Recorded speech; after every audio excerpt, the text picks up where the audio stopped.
Cidades inteiras abandonadas, ruas desertas e moradores expulsos pelo terror. O que era para ser um lar virou território dominado pelo crime. Este é o retrato sombrio da falência do Estado em garantir segurança e dignidade às suas comunidades. Este é o Visão Libertária, sua fonte de informações descentralizadas e distribuídas. Ajude a propagar as ideias de liberdade. Deixe o seu like e compartilhe com seus amigos. Um artigo seu pode virar vídeo aqui também, sabia? Este artigo foi escrito por Sopa de Letrinhas, revisado e narrado por Gordinho Caipira. Preparem-se para mais uma demonstração grotesca e inaceitável da completa falência do aparato estatal brasileiro. O que aconteceu em Capanema, zona rural de Maragogipe, no Recôncavo Baiano, e se reproduz sistematicamente nos conjuntos habitacionais do programa Minha Casa Minha Vida e também em Iratama, zona rural de Morada Nova, é um retrato devastador de como o Estado, essa entidade que se arvora como guardiã da ordem e da segurança, é na verdade o grande responsável pela criação e perpetuação do caos que assola comunidades inteiras. Em março de 2024, a equipe do site Alô Juca foi chamada por moradores desesperados de Capanema para testemunhar algo que deveria causar vergonha profunda em qualquer autoridade. Uma comunidade inteira transformada em cidade fantasma pela ação do crime organizado. Ao chegarem ao local, encontraram casas vazias, comércios fechados, ruas desertas e o silêncio sepulcral de uma localidade que outrora pulsava com vida. A facção criminosa Catiara invadiu a comunidade e assumiu o controle territorial absoluto da região. Em disputa com o Bonde do Maluco, BDM, essas organizações criminosas transformaram Capanema em um verdadeiro campo de batalha, onde o cidadão comum, aquele que supostamente deveria ser protegido pelo Estado, se tornou refém de uma guerra que não escolheu e da qual não pode escapar. Como se não bastasse, em julho de 2025, presenciamos a repetição exata do mesmo padrão de abandono estatal em outro canto do Nordeste. O distrito de Iratama, na zona rural de Morada Nova, no Vale do Jaguaribe, no Ceará, foi completamente esvaziado após o ultimato de facções criminosas. A escalada de violência entre GDE, Guardiões do Estado e Terceiro Comando Puro resultou em algo inédito, a evacuação total de uma comunidade inteira.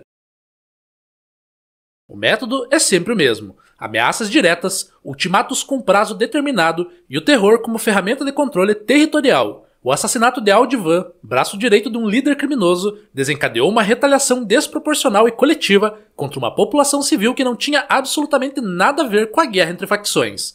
O jornalista Ricardo Lima, do Cidade Alerta, capturou perfeitamente o absurdo da situação. Abre aspas. Onde há intervenção do crime, geralmente são expulsos familiares de inimigos, rivais, mas dessa vez foi diferente. Ninguém ficou. É uma limpeza total imposta pelo terror. Fecha aspas. A incompetência estatal não se limita às comunidades rurais, mas também ocorre nos conjuntos habitacionais do Programa Federal Minha Casa Minha Vida. Em Salvador, Simões Filho, Feira de Santana, Santo Amaro da Purificação e Jequié, o mesmo padrão se repete. Traficantes expulsam moradores, apropriam-se dos imóveis e estabelecem seus próprios códigos de lei. Tudo isso enquanto o Estado cobra impostos para financiar uma segurança que jamais entrega. No conjunto residencial Fazenda Grande 2, a situação é particularmente revoltante. Traficantes armados com fuzis e pistolas batem de porta em porta, expulsando qualquer pessoa que tenha ligação com policiais, sejam familiares, amigos ou conhecidos. O relato de um ex-morador é aterrorizante. Abre aspas. Eles entraram em meu prédio batendo de porta em porta, falando que aqueles que são policiais, que têm parentes policiais ou que tenham amigos policiais civis ou militares deveriam sair. Estavam fortemente armados, com fuzis e pistolas. Era um grupo enorme. Fecha aspas.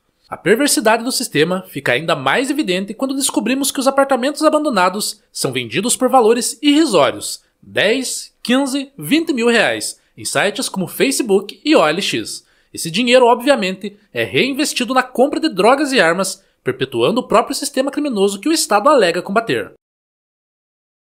A realidade nos conjuntos habitacionais dominados pelo crime organizado é a de uma verdadeira ditadura paralela. No Bosque das Bromélias, Bate Coração, Retiro e São Cristóvão, as regras são claras e brutais. Moradores são obrigados a manter suas portas abertas para facilitar fugas durante operações policiais. Líderes comunitários são proibidos de contatar órgãos públicos sem autorização prévia do tráfico, e qualquer suspeita de caguetagem pode resultar em um espancamento ou morte. O caso de uma adolescente no Bosque das Bromélias é emblemático. Ela foi sequestrada e espancada por traficantes que achavam que suas conversas telefônicas frequentes com a mãe eram denúncias à polícia. Apenas a intervenção da mãe, que foi pessoalmente até a boca explicar a situação, salvou a vida da jovem. Em Bate Coração, uma família inteira foi expulsa porque uma das crianças estudava em um colégio militar. O simples fato de uma criança usar farda escolar foi suficiente para que traficantes determinassem a expulsão imediata da família, que teve que providenciar mudança no mesmo dia. Não estamos falando de uma ou duas famílias isoladas, mas de comunidades inteiras que tiveram que abandonar tudo o que construíram ao longo de décadas. Em Capanema, as casas abandonadas foram prontamente invadidas pelo tráfico, que passou a utilizá-las como pontos de apoio logístico e distribuição de drogas. Em Iratama, o temor é o mesmo, que os imóveis abandonados sejam invadidos, depredados ou tomados por criminosos. As evidências físicas do domínio criminoso são gritantes e humilhantes. Pichações com as iniciais KT, Katiara e BDM, Bonde do Maluco, em muros e postes. Marcas de tiros de fuzil nas paredes como cicatrizes de uma guerra urbana que o Estado se recusa a enfrentar. Acampamentos improvisados em áreas de mata. Tudo isso compõe o retrato de territórios onde a lei do Estado foi substituída pela lei do crime. Mas o mais revoltante é a resposta patética das forças de segurança. Em Capanema, as forças só entram na região com o apoio de tropas especializadas, como a Rondesp. Em Iratama, apesar da presença constante de equipes da Polícia Militar e patrulhamento da Polícia Civil, não há qualquer sinal de moradores nas ruas, apenas o vazio do território perdido para o crime. A situação expõe de forma crua uma contradição fundamental do sistema estatal. O Estado reivindica para si o monopólio da violência legítima, proibindo os cidadãos de se armarem e se defenderem, mas simultaneamente se revela incapaz de proteger essas mesmas pessoas quando elas mais precisam. É uma traição dupla. Primeiro, o Estado desarma a população. Depois, a abandona à própria sorte diante de criminosos fortemente armados. A falta de policiamento efetivo permitiu o domínio territorial quase absoluto das facções, que agora controlam o acesso e as atividades nas regiões. Comerciantes fecham seus estabelecimentos, igrejas estão trancadas, centros comunitários foram desativados e até mesmo campos de futebol estão abandonados. A vida social, econômica e cultural dessas localidades foi completamente destroçada pela ação criminosa, uma destruição que só foi possível graças à omissão estatal. A resposta burocrática dos órgãos públicos torna a situação ainda mais revoltante. Quando moradores fazem denúncias, são jogados de um órgão para outro numa dança macabra de irresponsabilidade institucional. O Ministério Público Federal se esquiva alegando que tráfico só é de sua competência quando é internacional. O Ministério Público do Estado afirma não ter nenhum procedimento em andamento no sistema. As polícias civil e militar simplesmente não respondem aos questionamentos. A Caixa Econômica Federal, responsável pelo programa habitacional Minha Casa Minha Vida, oferece como solução o distrato da operação. Ou seja, a vítima que perde sua casa por crime organizado deve abrir mão de seu benefício e recomeçar do zero. Não nos iludamos, essas tragédias não são acidentes isolados ou fatalidades inexplicáveis. São o resultado direto e previsível de décadas de políticas estatais equivocadas que criaram as condições perfeitas para o florescimento do crime organizado. A absurda e contraproducente guerra às drogas transformou o tráfico em uma atividade extraordinariamente lucrativa, capaz de financiar organizações criminosas cada vez mais poderosas e violentas. A proibição das drogas não reduziu o consumo, mas criou um mercado negro bilionário que opera fora de qualquer controle legal, gerando violência e corrupção em escala industrial. Simultaneamente, o Estado mantém leis restritivas ao porte de armas, impedindo que cidadãos honestos possam se defender adequadamente. O resultado é uma equação perversa: criminosos fortemente armados versus população civil desarmada e desprotegida, enquanto o Estado se mostra incapaz de garantir a segurança que promete.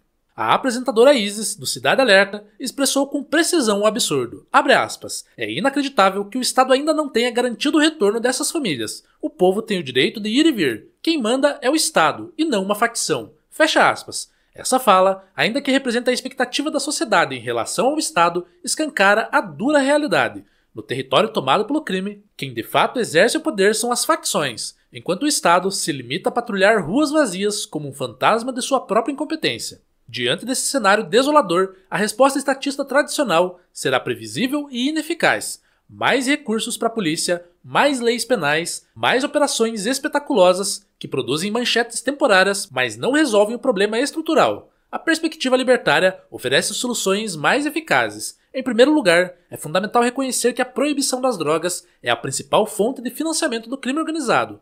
A legalização do mercado de drogas retiraria dos criminosos essa importante fonte de receita, reduzindo drasticamente seu poder e influência. Em segundo lugar, é necessário restaurar o direito natural de autodefesa dos cidadãos. Em uma sociedade livre, pessoas honestas e trabalhadoras teriam o direito de se armar e se defender, sem depender da proteção falha e muitas vezes inexistente do Estado. Finalmente, a proteção efetiva das comunidades poderia ser garantida por meio de serviços de segurança privados, operando em um mercado competitivo onde a eficiência e a responsabilidade seriam recompensadas e a incompetência seria punida pela perda de clientes.